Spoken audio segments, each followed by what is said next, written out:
Astăzi, 2 iunie 2025, de dimineață, am cerut câteva informații, sau o ghidare din partea zarurilor și mi s-a arătat simbolul lui Saturn. Uite, am să îți arăt și ție.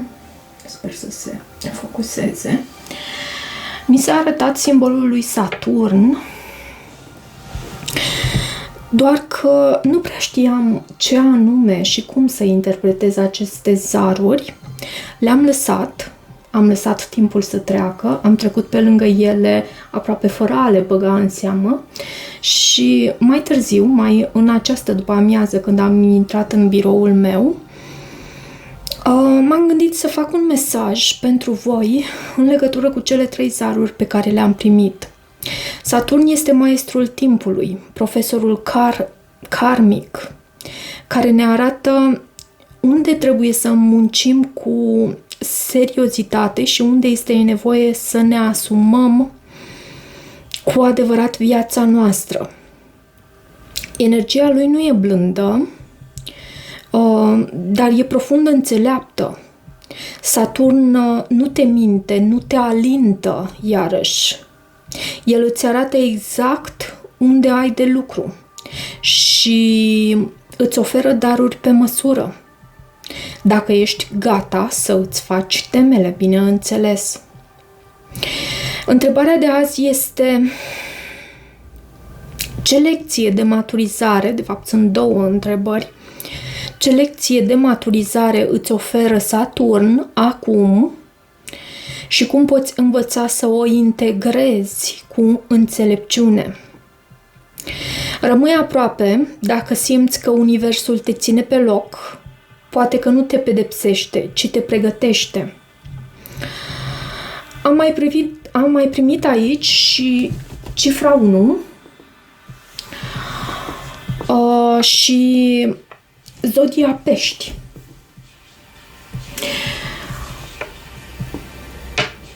Trei energii, Saturn, zodia Pești și cifra 1, 3 energii aparent opuse și totuși perfect aliniate. Saturn, maestrul lecțiilor karmice, vine cu o întrebare serioasă. Ești pregătită să îți asumi ceea ce ți-ai dorit cu adevărat?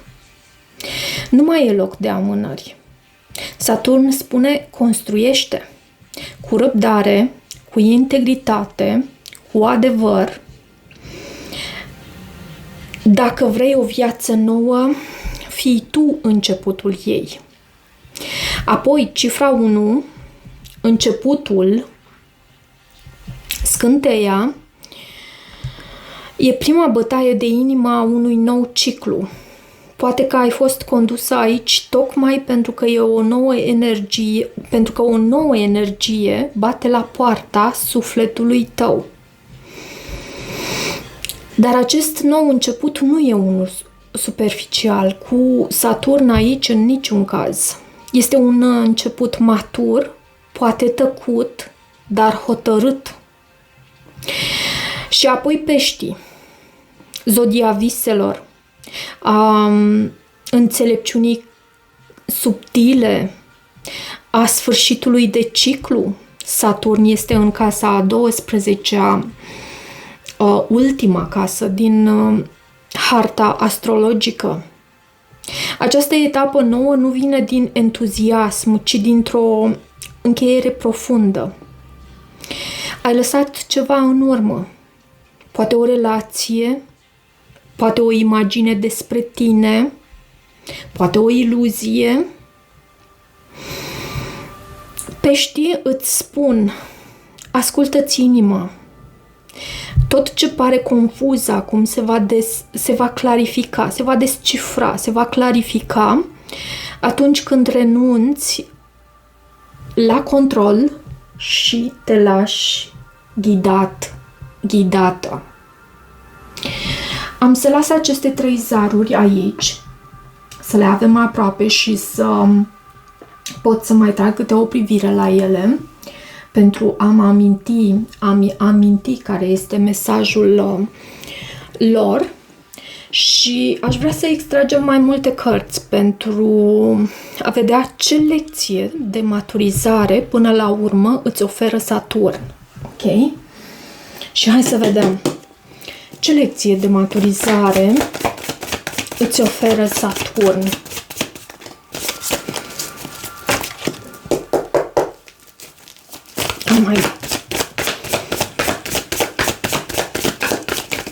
Ce lecție de maturizare îți oferă Saturn? Te rog, Spirit, să mă ajuți aici. Pentru toți cei care vizionează acest. Avem 5 de spade și nebunul. Nebunul vorbește iarăși despre un nou început și cred că este un nou început care pe tine ușor îți aduce conflict și ușor te sperie cu aceste cărți aici. Ce lecție de maturizare îți oferă Saturn până la urmă? Și am văzut și acel rege de spade. Poate ai de-a face cu un gemeni, o balanță sau un vărsător, însă e un nou început pentru tine care vine cu temere, confuzie, poate chiar așa cum am spus și la început. Ți se cere să muncești pentru a încheia și pentru a ajunge la cartea Lumea, care reprezintă final de capitol cu succes.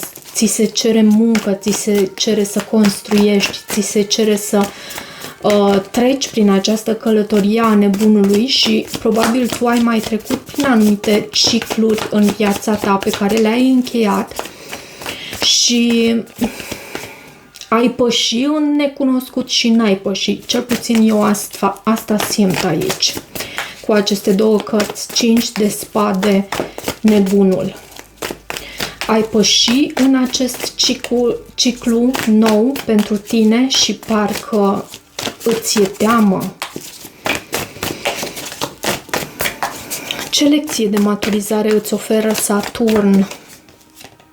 Steaua. Și din nou, uite, avem acest card al zodiei pești, regele de cupe. Poate fi și scorpion sau chiar rac, regele de bâte, 3 de bâte, spânzuratul și asul de bâte.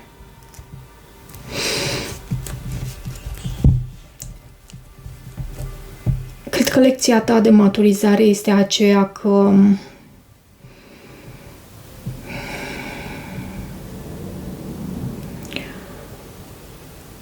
începi, cum să mă exprim eu aici, mergi pe calea ta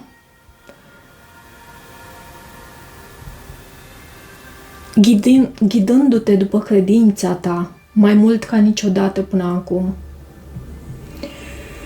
Și credința, până la urmă, este specifică și zodiei pești.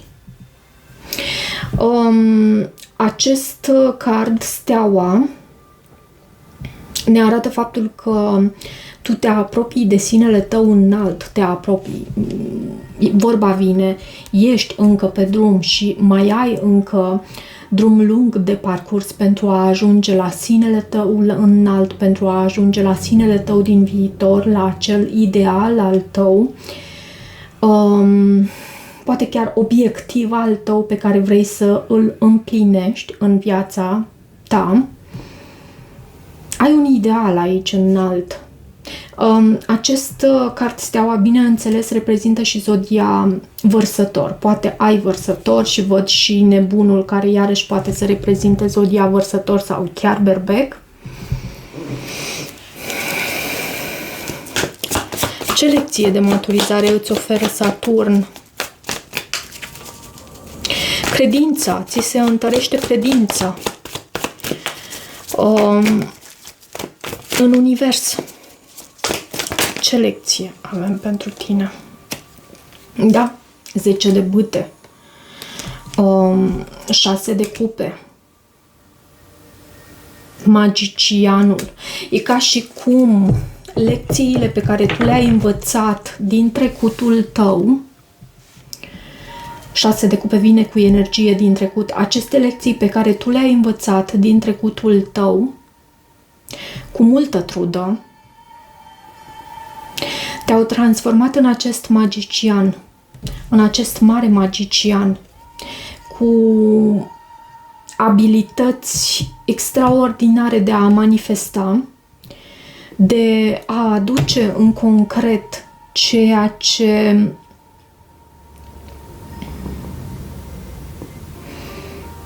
reprezintă dorința ta, reprezintă pasiunea ta.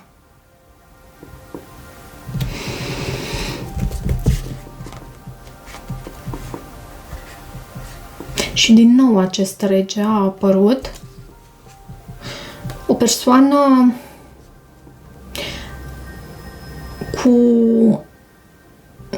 care, cum să spun eu, este în lumină cu acest rege de spade, are calitățile acelea pozitive ale regelui de spade.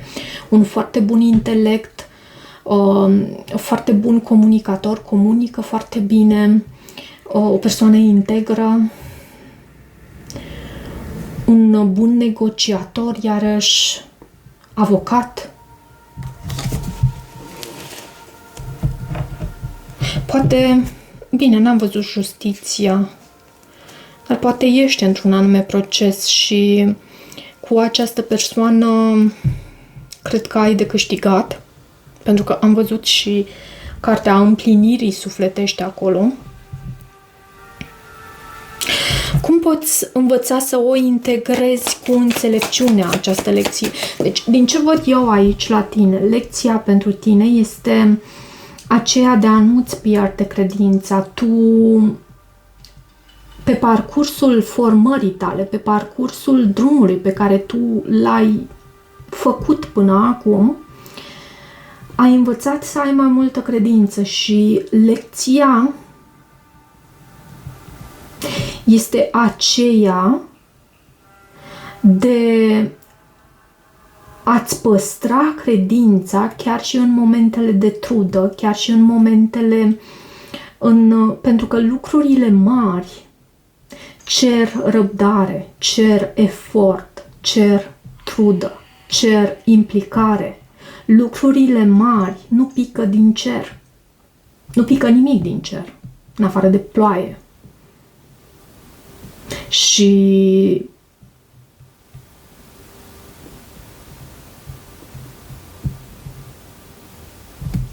până la urmă și aceea se evaporă dacă este foarte cald. Mă rog, era o... Cum poți tu învăța să integrezi această lecție?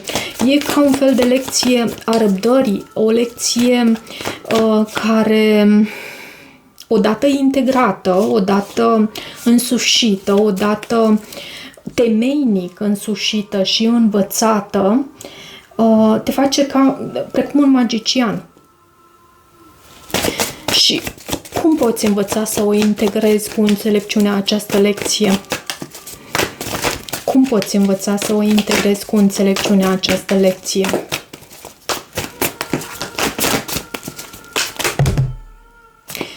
E un sfert de pachet și uite, se arată din nou foarte curios acest cavaler de cupe și 4 de monede și 9 de cupe. Nu pot să iau toate aceste cărți, dar vreau să văd cum poți tu să integrezi această lecție cu înțelepciune. Faetonul. Mergând tot înainte. Mergând tot înainte. Poate chiar cu entuziasm, pentru că văd și acest paj de bâte și e bine să îl adresezi. Mergând tot înainte.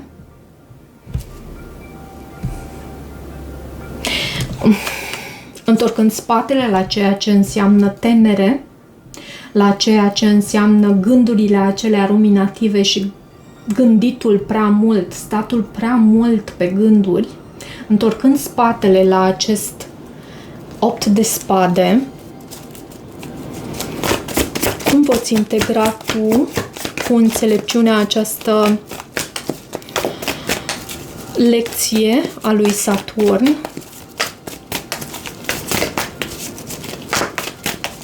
Cum mai poți tu integra cu înțelepciunea această lecție a lui Saturn?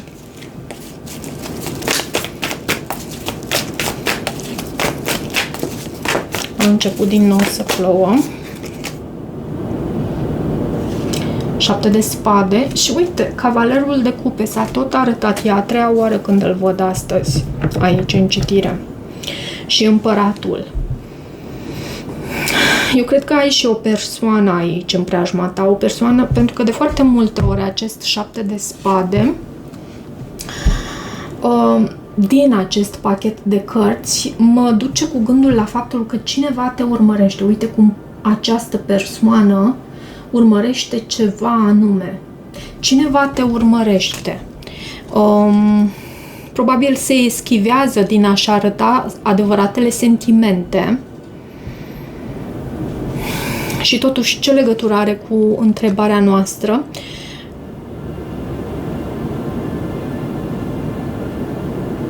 Deci, cum poți tu integra această lecție cu înțelepciune, lecția credinței cu înțelepciune?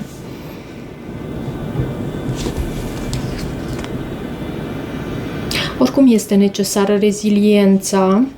Văd și faptul că vei fi pusă în centrul atenției cumva și nu știu dacă pentru toată lumea este la fel, pentru mine însă a fi pusă în centrul atenției înseamnă solicitare. Nu pot să fac lucrul acesta tot timpul, non-stop, 24 de ore din 24. Dimpotrivă, am nevoie de spațiul meu, de locșorul meu, de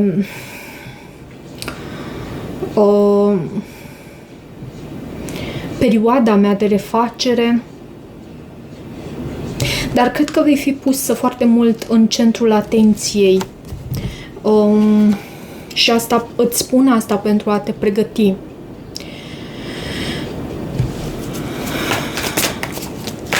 Hai să vedem dacă mai avem ceva de adăugat aici. Temperanța. E necesară și răbdare, bineînțeles.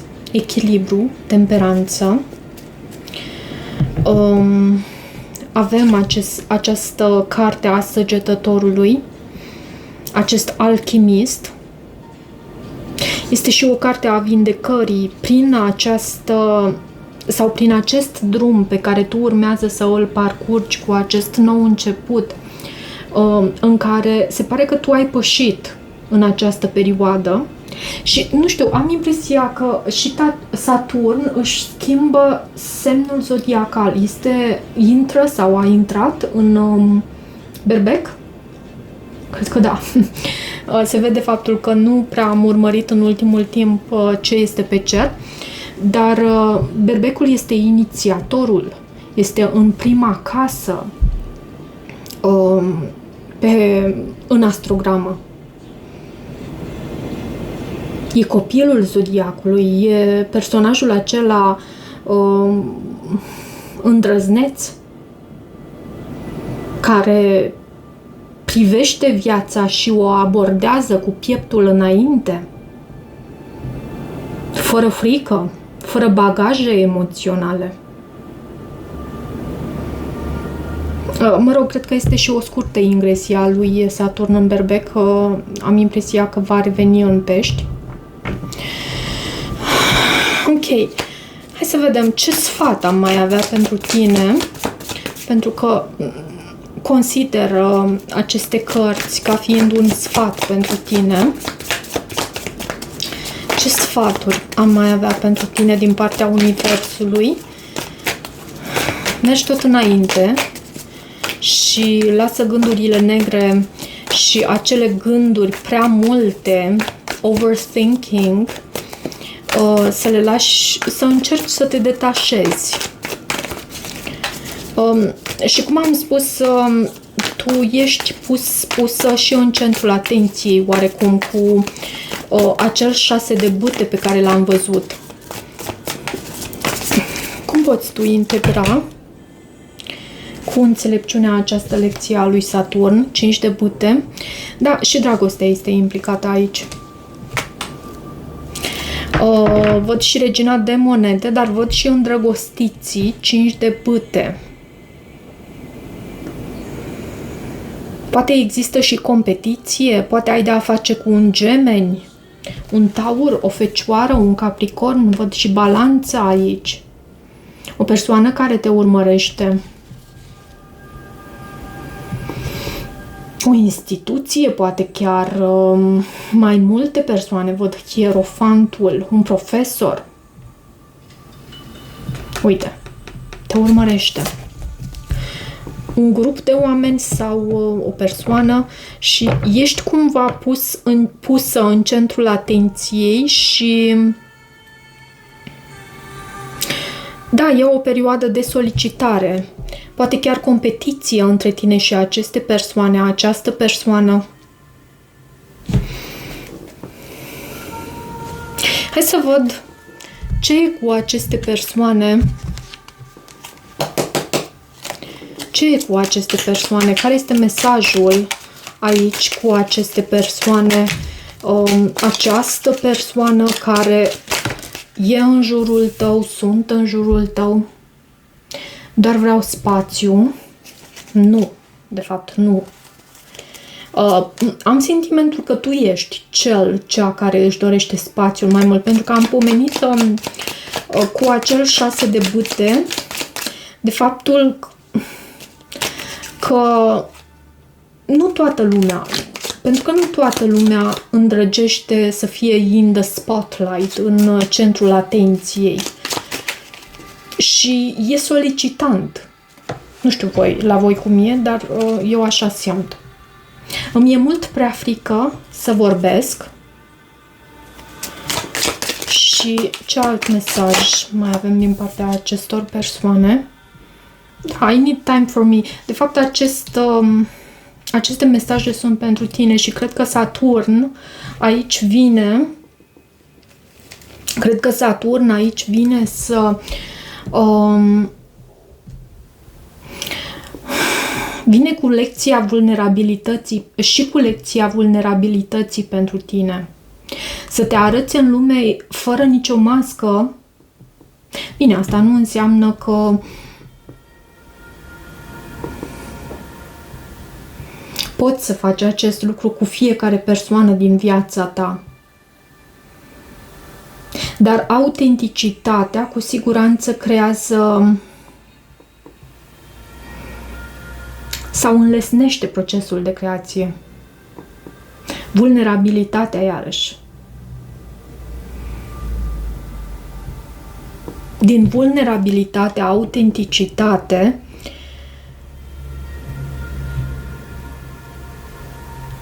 se naște întotdeauna ceva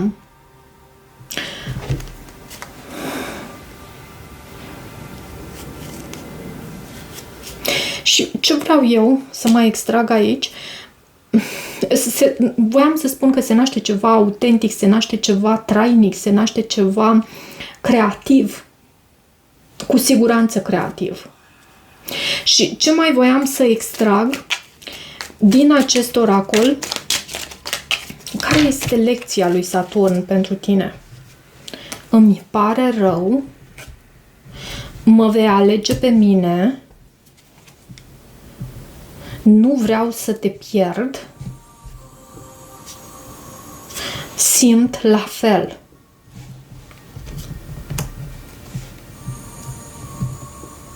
Lecția lui Saturn pentru tine poate ține și de o relație.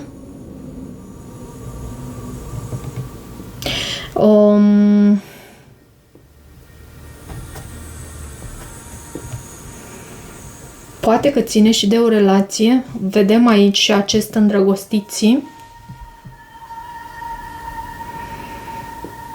O relație karmică.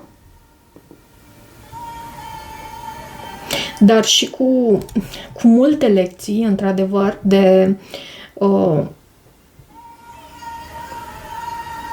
însușit, dar și cu sentimente profunde aici, odată ce reușiți să învățați aceste lecții oferite de Saturn. Foarte interesant. Cel puțin mie mi se pare interesant. Fiecare mesaj îmi pare interesant pentru că oferă prin simbolistica cărților atât de multe nuanțe și în același timp uimește, tarotul uimește, adică nu eu conduc cărțile, ci cărțile mă conduc pe mine atunci când fac etalările. Ok. Da, mai vreau să extrag ceva, cred că am să las etalarea astfel. Am să o înregistrez, am să o încarc pe platformă și am să o public pe 3, undeva mâine dimineață. Pentru cei care sunt membri ai canalului, chiar de data aceasta voi face tot posibilul să intru live pentru cei de la al 2-lea nivel și mai sus, pentru că ultima dată, deși am promis, nu am reușit să fac acest lucru. Și toate bune!